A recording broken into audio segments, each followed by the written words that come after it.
Bwana Yesu asifiwe. Naomba tukae watumishi wa Mungu kwa dakika chache. Tunaendelea na maombi, na jana jioni tulipata nafasi ya kuomba kidogo, na leo tutaomba tena na siku zinazokuja. Tunafanya maombi kwa kupitia kitabu kile cha Waefeso sura ile ya 5. Waefeso sura ya 5. Waefeso sura ile ya 5. Mstari ule wa kuanzia mstari wa 20 mpaka ule mstari wa 33. Tunapata nafasi ya kuwaombea vijana wa kiume. Tunawaombea vijana wa kiume.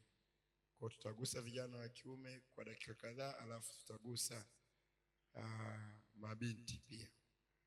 Anasema hivi, na hii ina uhusiano kabisa na ndoa, lakini kwa vijana wa kiume. Anasema, enyi wake watiini waume zenu katika Bwana, kwa maana mume ni kichwa cha mkewe, na kama Kristo naye ni kichwa cha kanisa, naye ni mwokozi wa mwili. Lakini kama vile kanisa limtii hivyo Kristo, vivyo hivyo wake nao wawatii waume zao katika kila jambo. Enyi waume, wapendeni wake zenu kama Kristo naye alivyolipenda kanisa. Anatafsiri jinsi Kristo alivyolipenda kanisa, akajitoa kwa ajili yake, ili makusudi alitakase na kulisafisha kwa maji katika neno. Amejitoa alitakase na kulisafisha kwa maji katika neno. Anaendelea, apate kujiletea kanisa tukufu, lisilo na ila wala kunyanzi wala lolote kama hayo, bali liwe takatifu, lisilo na mawaa. Vivyo hivyo imewapasa waume nao kuwapenda wake zao kama miili yao wenyewe. Ampendaye mkewe hujipenda mwenyewe, maana hakuna mtu anayeuchukia mwili wake popote, bali huulisha na kuutunza, kama Kristo naye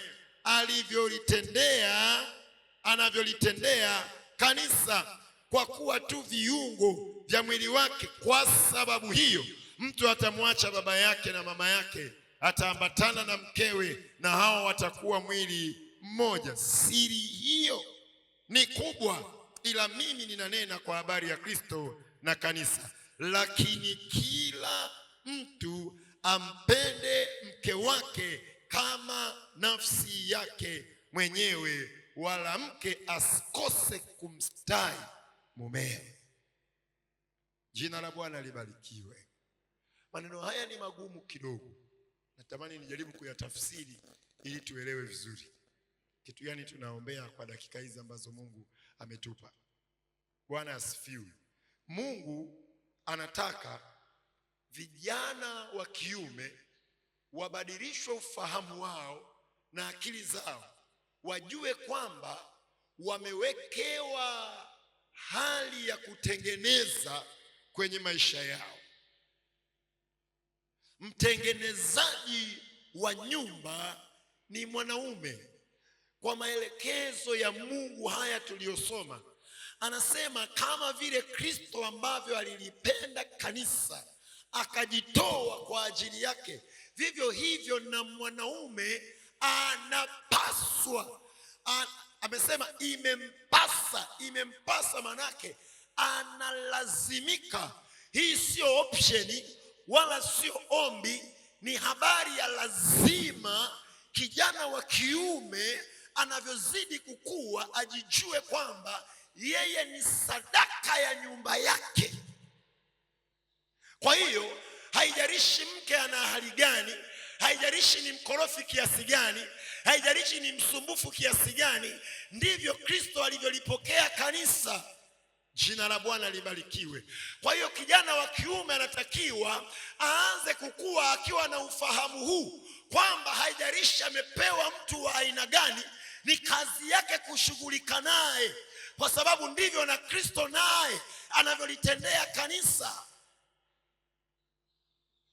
Haleluya. Kwa hiyo kuna mahitaji yakishafika kwake hayana pa kwenda. Kwa hiyo ufahamu huu ujengewe kwa vijana hao waliopo, kwamba wamekusudiwa kuwa watu wa aina hiyo. Bwana Yesu asifiwe. Kwa hiyo kijana wa kiume hana namna, kwa mujibu wa maandiko hana namna, ni lazima awe hivyo. Na ndio maana Biblia inasema imempasa. Ndio maana tuna kila sababu ya kuwaombea, kwa sababu kuna namna ambavyo tunalelewa haya hatuyasikii wala hatuyajui. Kuna namna ambavyo tumekaa nyumbani, wazazi mpaka wanashangaa, hivi huyu kweli yale yanamuhusu? Kuna namna tunaishi hivi, na inafika mahali wakati mwingine ndoa zinakuwa nyepesi sana.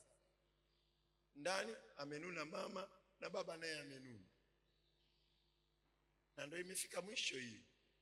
Wakati mwingine baba naye analalamika, anaenda kumshtaki mke wake kwa wazazi, mke wangu ananinunia. Jina la Bwana libarikiwe. Nani tumekuwa wepesi sana, vijana tumekuwa wepesi sana, kiasi kwamba ule mzigo ambao Kristo anauona sisi hatuuoni. Siku moja nikawa nasema, angalau kwa wakina mama ni rahisi, wao mfano wao ni wanadamu. Mwanaume ni hatari, mfano wako ni Mungu. Bwana Yesu asifiwe. Kwa sababu Biblia inasema hivi, wake watiini waume zenu kama Kristo kama kanisa linavyomtii Kristo. Kanisa kwanza linamtii Kristo na mapungufu kibao. Bwana Yesu asifiwe. Yaani kanisa kumtii Kristo na mapungufu kibao, na ndo mfano. Kwa hiyo kuna kiwango ambacho mwanamke halazimiki kukaza sana, lakini mwanaume hana namna, mfano wake ni mgumu mno. Kristo alijitoa, Kristo alipigwa, Kristo alikufa kwa ajili ya hao. Bwana Yesu asifiwe. Watu wakiona nyoka tu wanakuja kukwambia, baba tumeona nyoka. Usipande na wewe juu ya kitanda.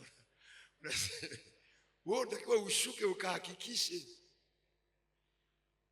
Bwana Yesu asifiwe. Sio wote wako juu ya kitanda wanaangalia hivi na kuna mtu. Hapana. Unatakiwa ushuke ukahakikishe huyo nyoka yuko wapi. Imepigwa radi, papa watu wanakukimbilia wewe, wakiamini kwako kuna msaada. Na ndio maana kuna onyo kwenye Biblia, kwenye Mithali anasema, usiwaze mabaya juu ya jirani yako anayekaa karibu na wewe na kujiona yuko salama. Bwana Yesu asifiwe. Kwa hiyo kuna sharti ambalo Mungu analiweka kwenye moyo wa vijana wa kiume, kwamba hawaruhusiwi kuwaza mabaya juu ya wake zao ambao kwa uwepo wao wanaona wako salama.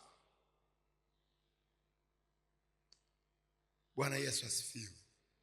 Tutaenda mbele za Bwana kuombea vijana. Mungu awape neema hiyo. Mungu afungue ufahamu huo, uwezo wa kushindana, uwezo wa kupambana, kuhandle stress. Hauna hiki, hauna kile, una handle stress. Bwana Yesu asifiwe. Jana kati nazungumza nikasema, ukifuatilia zaidi unagundua kwamba kuna kiwango ambacho Mungu anazungumza na mwanaume, kiasi kwamba mwanaume ni kama leso ya kufuta machozi waliao. Yeye ni leso ya kufuta machozi. Kwa nini? Kwa sababu ni lazima katika wengi wanaolia yeye asilie. ila kwa yeye wengine wafutwe machozi. Huo moyo unahitaji uwezesho wa kimungu, kwa sababu mtoto akilia ana nafasi ya kumwambia mama, mama akilia ana nafasi ya kumwambia baba, baba hatakiwi kulia, ana nafasi ya kufuta machozi ya mama na ya mtoto. Haijalishi ana huo uwezo au hana huo uwezo, lakini nafasi yake inamlazimisha. Unajua kuna mambo ambayo hayatupimi uwezo, kuna mambo ambayo unapimwa kwa nafasi. Umetamani kuwa mbunge? Okay, pokea huo ubunge. Watu wanalilia mahitaji ya kibunge yanayotoka kwako. Usiseme sina uwezo.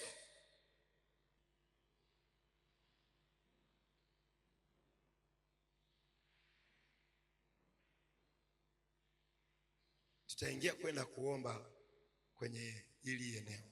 Tunamwamini Mungu.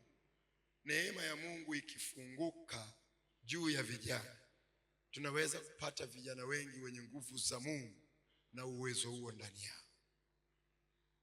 Lakini kwa maombi yako haya, Mungu akaendelea kuachilia mbegu kwenye moyo wa kijana mmoja baada ya mwingine. Ajijue kabisa kwamba hata kama wanaimba kwaya pamoja, hata kama wanafanya kitu fulani kwa kufanana, lakini lazima aweze kujitofautisha kwamba yeye ameambiwa na Mungu ni sadaka ya hao wengine. Hata kama hatujaona hao watu, tuone mbegu ikianza kuzaliwa, ikianza kuzaliwa, ikianza kuzaliwa, ikianza kuzaliwa. Tumwamini Mungu, tumwambie Mungu, tumwambie Yesu, tunaomba ule upako ambao ulikuwa nao kwa kanisa juu ya wanaume kwa wake zao. Tumwambie hivyo Mungu. Tunaomba hiyo neema uliokuwa nayo juu ya kanisa, tunaiomba hiyo neema kwa wanaume juu ya familia zao. Bwana Yesu asifiwe. Twende mbele za Bwana, tusitembee na uzoefu tulionao, tutembee na kile tumekisikia kwa Mungu. Bwana Yesu asifiwe.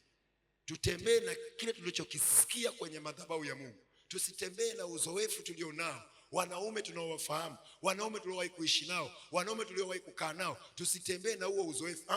Tunatoka tunakichukua kile Biblia imekizungumza, tunakiachilia. Jina la Bwana libarikiwe. Haleluya, haleluya. Nitakuongoza kwa maneno machache, alafu nitakuruhusu uendelee kuomba kwa maneno ya kinywa chako. Sema, Bwana Yesu, asante kwa nafasi hii ya kuombea vijana katika kanisa hili. Bwana Yesu, ni nafasi ya pekee, ni nafasi ya baraka, ni nafasi ya neema katika jina la Yesu. Bwana, umetoa maelekezo kwa neno lako, ukasema enyi waume wapendeni wake zenu kama miili yenu, wapendeni wake zenu kama miili yenu. Ukasisitiza hakuna mtu anayeuchukia mwili wake, hakuna mtu anayeuchukia mwili wake, hakuna mtu anayeuchukia mwili wake. Bwana, tunaomba neema ishuke kwa vijana wa ushirika huu, ushuke kwa vijana, ishuke kwa vijana wa ushirika huu, wa usharika huu, kwa damu ya Yesu, kwa damu ya Yesu, kwa damu ya Yesu. Ile neema iliyo ndani yako Bwana juu ya kanisa, tunaomba hiyo neema iwe juu ya vijana wa kiume kwenye nyumba zao, vijana wa kiume kwenye familia zao, vijana wa kiume kwenye nyumba zao, kwa damu ya Yesu, kwa damu ya Yesu, kwa damu ya Yesu. Roho Mtakatifu, tunaomba neema, tunaomba neema, tunaomba neema, tunaomba neema, tunaomba upako, tunaomba upako, tunaomba upako uwakamate vijana wa kiume, wawe salama, wawe salama, wawe na nguvu, wawe na uwezo, wawe na uwezo katika jina la Yesu. Endelea kuomba, endelea kuomba, endelea kuomba. Ombea uzao wa kiume, ombea uzao wa kiume, ombea uzao wa kiume, nguvu ya familia. ombea uzao wa kiume, ombea uzao wa kiume, ombea uzao wa kiume. Nguvu ya